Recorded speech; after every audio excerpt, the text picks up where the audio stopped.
Consider this. David Gilmour sits outside his country home in Sussex. The grass is damp because it rained this morning. The scent of filth permeates the air. Like a reminiscence from another life, the neighboring river flows gently. Pink Floyd influenced the course of history. They used sound to create entire worlds. They constructed things with feelings.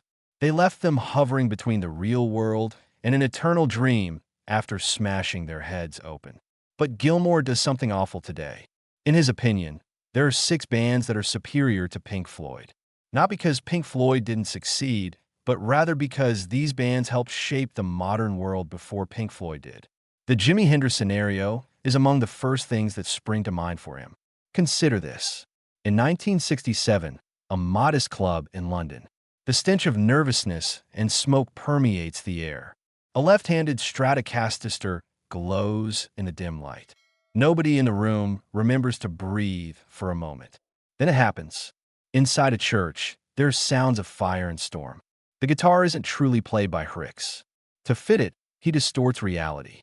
Notes bloom, shriek, and spread. Words are created from feedback. Stress increases in a quiet environment. You're able to touch. Gilmour stands in the rear, stunned. He's not afraid of the approach. It's your idea, despite the fact that it is frightening. The piano speaks in tongues thanks to the cricks. Gilmour observes how love and fear alternate in the same bar, turning blues into something dreamlike and flowing. He notices that a new right has been granted to all guitarists. Take a chance on being ugly, dream bigger, and feel more. He is also aware of the price. Those who wish to purchase or sell because it burns hot and has a short lifespan, Hicks are attracted to it like insects are to a stadium floodlight. The tension is intolerable, and the routine is awful. The news that he passed away at the age of 27 feels like a hole in the sky, but the mark remains. Cricks widens the road. Later, Pink Floyd would embark on a tour. Evidence that sound can be used simultaneously for writing and theater. According to Gilmour, those shows have evolved. More daring with grip, more audacious with space, and more ruthless with tone. Pink Floyd would go on to construct galaxies once Hendrix demonstrated how to light the first star. That fire turns Gilmour's memory into iron and raw earth. They were the 3 that made blue cream into a weapon. Consider this. In 1966, a London basement practice room. Cement walls are sweating. The floor was covered in tangled wires that resembled snakes. The sound of furious engines is coming from the amplifiers. Cream enters as 3 men who each believe they're the most significant person in the world, rather than as a band. Many things. We were on the verge of beginning a new endeavor. Jack Bruce had a voice that could both bless and curse after taking a break, and Clapton with the confessional guitar. Ginger Baker was capable of starting wars and was extremely irate. Between them, there was no peace. Up until the room broke, there was a crash. Ego against ego was the situation. When Cream performed the blues, they broke the rules. They disassembled it and reassembled it as a weapon. Solos become fistfights because of it. It seemed like a whole fire was only one dispute away from every presentation. But Gilmour was afraid about that. They demonstrated that emotions aren't always sincere. There must be a leak of the music. He recalls experiencing a physical transformation after seeing Cream perform live. Like the blues may become something frightening, larger than a sensation, and more weighty than the space could sustain. He witnessed the ability of 3 individuals to summon a whole army of sound. I was irate, unruly, and unapologetic. Cream taught Gilmour that music could be both lovely and perilous. Gilmour's thoughts shift from their untamed beauty to the band that transformed the world in music. The rock group. Consider this. England before to the chaos, the storm, and the attention of the world. Then, like a tsunami that no nation, system, or government could contain, for young men from Liverpool rise up. Gilmour recalls growing up during the Beatles' explosive cultural impact in Britain. Radio stations were unable to keep up. There was no applause from the audience. They wailed as if their souls were being torn from them. They were not only musicians. They altered people's perceptions of reality. They experienced music as if for the first time. teenage years felt like fate because of them. They were responsible for the collapse of the old world. There was an unprecedented amount of stress in the midst of the celebrity. Lennon and McCartney inspire one another like two worlds merging when they collaborate. They were being pursued like sharks by business demons. They are revered by their followers. Everyone wants to possess, utilize, and explain them. Fame became a cage that resembled a place of worship. Nevertheless, they altered so fast that nobody could comprehend it. Their actions demonstrated that music could simultaneously be poetry, philosophy, resistance, and religion. Without the Beatles, Pink Floyd would not have been able to experiment as much. They were the first to tear down the walls of the prison. And the following explosion came like thunder from old tales when their time altered reality itself.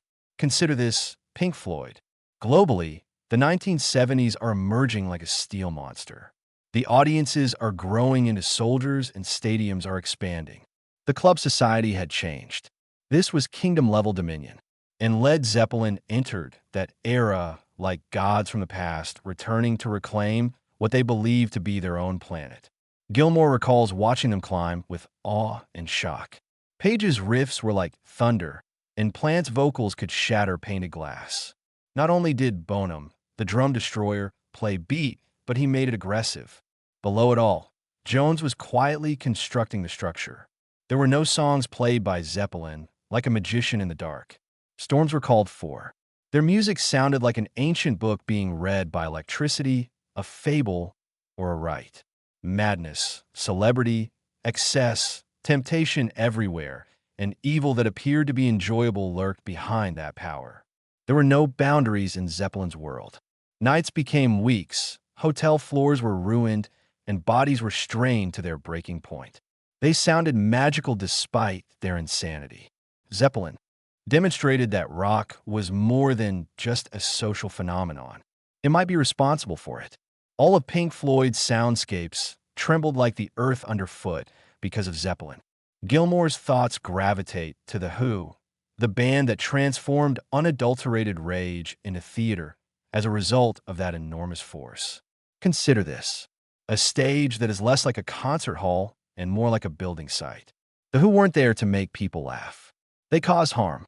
Gilmour witnessed Townsend moving his arm in what appeared to be an attempt to split the sky open in early footage.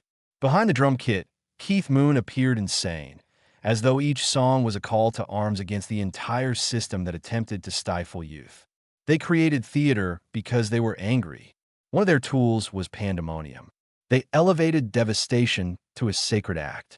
They demonstrated, in Gilmour's opinion, that rock music could be difficult without losing its purpose. The amplifiers weren't just noisy. They served as battle weapons. The audience was uninterested. They survived the incident. The Who demonstrated to everyone that rock music could be both sacred and ugly.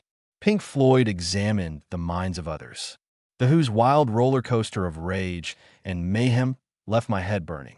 The final band Gilmour mentions on his list is the Rolling Stones. Consider this: the squalid underbelly of the rock world. There's a fight 6 doors down, so the hallway is filled with perspiration, cocaine, more cocaine, cigarettes, peeling hotel wallpaper, and cheap spirits glasses rattling. The Rolling Stones made the turmoil feel opulent. They gave the demons some sex. Gilmour would never forget how the Stones behaved, as though they were above the law. Jagger lived his life as though he was the owner of every space he entered. Richards appeared to be a dangerous and drugged-up street preacher when he moved. Their performances reminded me of outlaw meetings when opposition was expected rather than just tolerated. They made rock music's flaws seem endearing. In rock history, a Lultimont is like a persistent ghost. That night, the night piece stopped functioning. In front of the stage, innocence was murdered. The Stones set off something that struck the world back. They demonstrated the artistic value of rock music. It might be chaos, death, and danger breathing heavily. Pink Floyd demonstrated the nature of the mind. The person or animal was visible through the Stones. Consider this: Gilmour remains beside that river in Sussex. As the afternoon draws to a close, dusk gradually emerges. All of the chaotic 1960s, 1970s, and 1980s seem to have been Earth's fever dream, and he only stayed long enough to sustain scars. In the still water, the distance appears to be a mirror.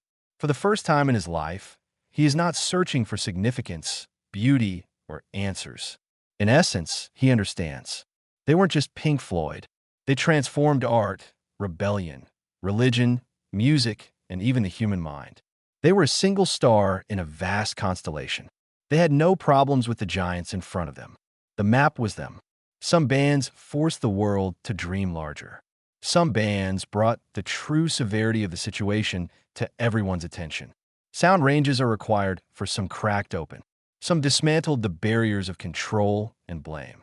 Being great was never about dominance. It was related to evolution.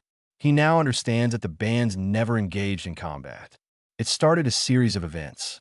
The next switch is lit by each individual. Every one of them reveals a fresh aspect of the creative realm. The reality is altered by pricks. Cream was a tool of feeling. The Beatles altered consciousness. Zeppelin was the one who transformed myth into authority. They created art out of destruction. The animal spirit that each person possesses was revealed by the Stones. Pink Floyd simply took the ire of their supporters and pushed it into the future. In front of him, the river flows gently, as if time had not yet passed. At last, Gilmour smiles because he understands that metrics like sales, trophies, fame, and charts are temporary.